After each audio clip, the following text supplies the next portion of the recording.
और आज द्रास में कारगिल की इस वीर भूमि पर आप सभी सैनिकों के बीच उपस्थित होकर मैं जिस गर्व की अनुभूति कर रहा हूं उसे मैं शब्दों में बयां नहीं कर सकता हूं।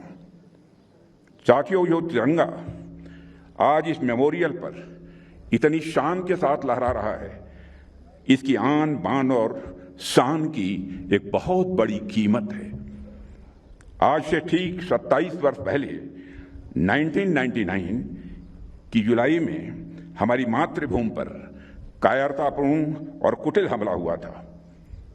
पाकिस्तान ने अपनी सेना के घुसपैठियों के माध्यम से छल बल और धोखे का सहारा लेते हुए हमारी चोटियों पर कब्जा कर लिया था।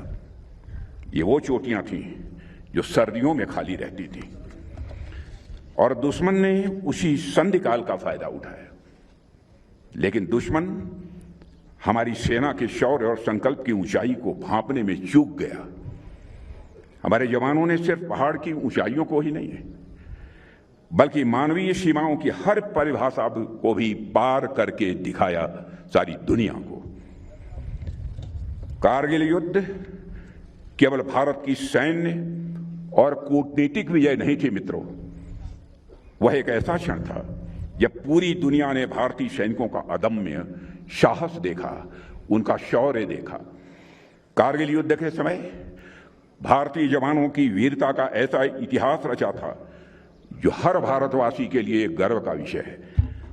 भारतीय सैनिकों के अद्वितीय शौर्य के बारे में फॉर्मर कैबिनेट सेक्रेटरी और यूएसए में भारत के एम्बेसडर रहे नरेश चंद्रा जी से यूएस आर्म फोर्सेस के एक जनरल ने कहा था कि यूनाइटेड स्टेट्स मैरिन्स भी शायद वह नहीं कर पाते जो भारत के जवानों ने कारगिल में करके दिखाया है। उस जनरल ने कहा था कि गोलियों के बौछार के बीच पहाड़ पर चढ़ते जाना, अपने सामने अपने साथियों को शहीद होते हुए देखना, फिर भी बिना रुके शिखर पर पहुंचकर दुश्मन से आमने सामने की लड़ाई लड़ना, ऐसा असाधारण शौर्य केवल भारतीय सैनिक ही दिखा सकता है।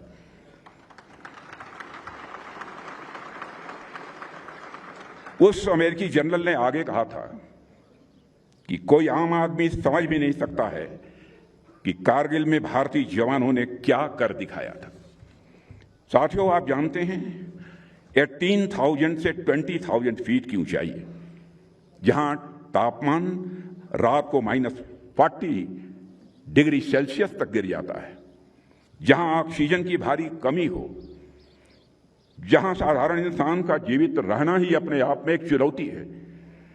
और उसके ऊपर एक और चुनौती थी, स्ट्रेटेजिक डिसएडवांटेज, यानी दुश्मन ऊपर और बंकरों में सुरक्षित बैठा हुआ था और हमारे जवानों को सीधी खड़ी चढ़ाई चढ़कर उनकी गोलियों की बौछार का सामना करते हुए नीचे से ऊपर की ओर उन्हें आक्रमण करना था।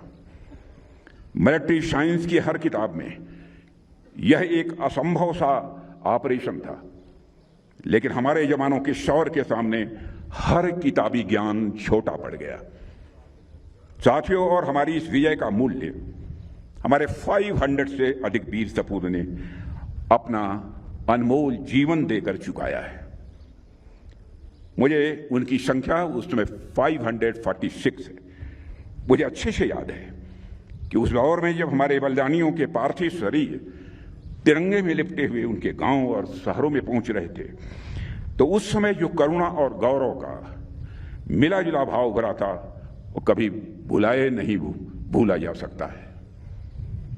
कोई नई नवेली दुल्हन थी जिसके हाथों की मेहंदी का रंग भी नहीं छूटा था, लेकिन उसके माथे का सिंदूर धुल गया। कोई मां थी जो अपने लाल के लौटने की राह देखते देखते अपनी आंखों की ज्योति खो बैठी। किसी के बच्चे ने तो अपने पिता का चेहरा सिर्फ तस्वीरों में ही देखा था। उन बलिदानियों की उम्र 22 साल, 24 साल, 26 साल थी। उनकी पूरी जिंदगी उनके सामने पड़ी हुई थी।